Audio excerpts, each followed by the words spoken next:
दोस्तों जरा सोचिए, अगर मैं आपसे कहूं कि हिंदी सिनेमा में एक ऐसा गाना है ये जो मोहब्बत है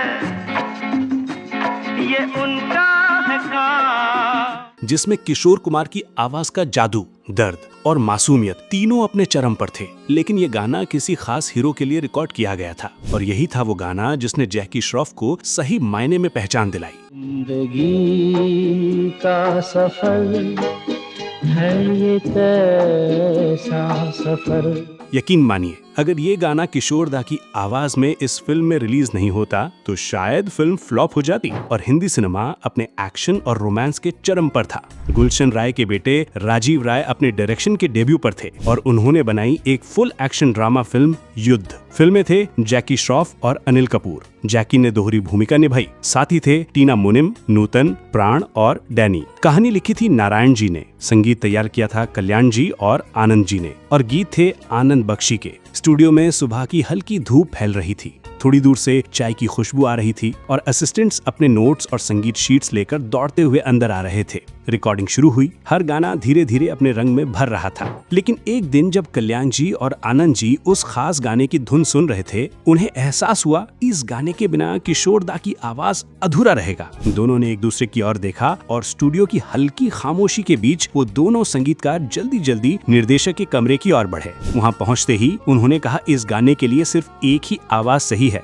किशोर दा। राजीव राय हैरान होते हुए बोले, जब फिल्म में बाकी गाने अमित कुमार, महेंद्र कपूर जैसे गायक हैं, तो ये एक गाना आप किशोर दा से क्यों गवाना कहते हैं? कल्याण जी ने जवाब दिया, बस आप एक बार इस गाने के बोल देखिए। जिंदगी है जिंदगी, देख मेरी बेबसी, मेरे हर सवाल का तू जवाब दे।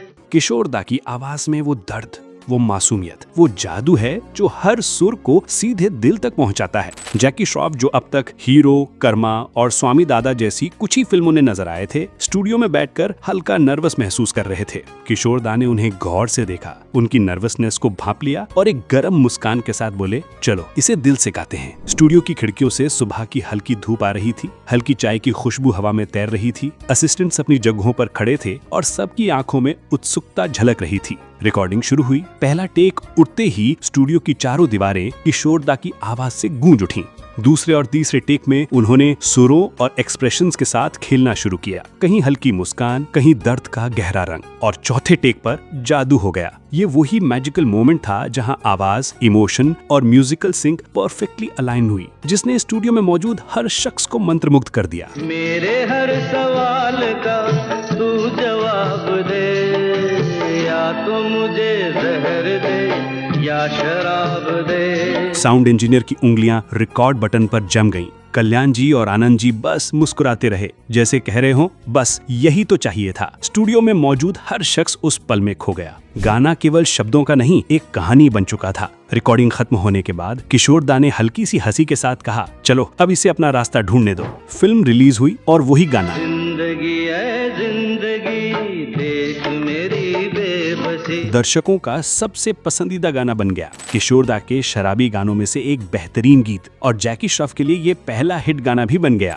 लेकिन ये कहानी सिर्फ गाने तक सीमित नहीं थी। स्टूडियो के हर व्यक्ति ने उस दिन महसूस किया, किशोर दा की आवाज में एक वार्मथ और ह्यूमन टच है जो हर गाने को जिंदगी देती है। आज भी जब लोग इस गाने को सुनते हैं तो वे सिर्फ धुन नहीं सुनते, वे महसूस करते हैं उस सुबह को, उस स्टूडियो की खामोशी को, उस पल को जब एक आवाज ने सबको मंत्रमुग्ध कर दिया। दोस्तों जरा सोचिए, अगर वही गाना किसी और की आवाज में होता, क्या इतना असर छोड़ पाता? शायद नहीं। यही है किशोर दा का जादू, जो हर सुर को दिल तक पहुंचाता है। अगर आप भी इस कहानी से जुड़े हैं तो कमेंट में बताइए कि आपको ये गाना और ये रिकॉर्डिंग मोमेंट कैसा लगा। वीडियो को लाइक और शेयर कीजिए और चैनल को सब्सक्राइब करना मत भूलिए, ताकि अगली बार हम लेकर आए एक और सुरमई दास्तां आप सबसे पहले सुन सकें।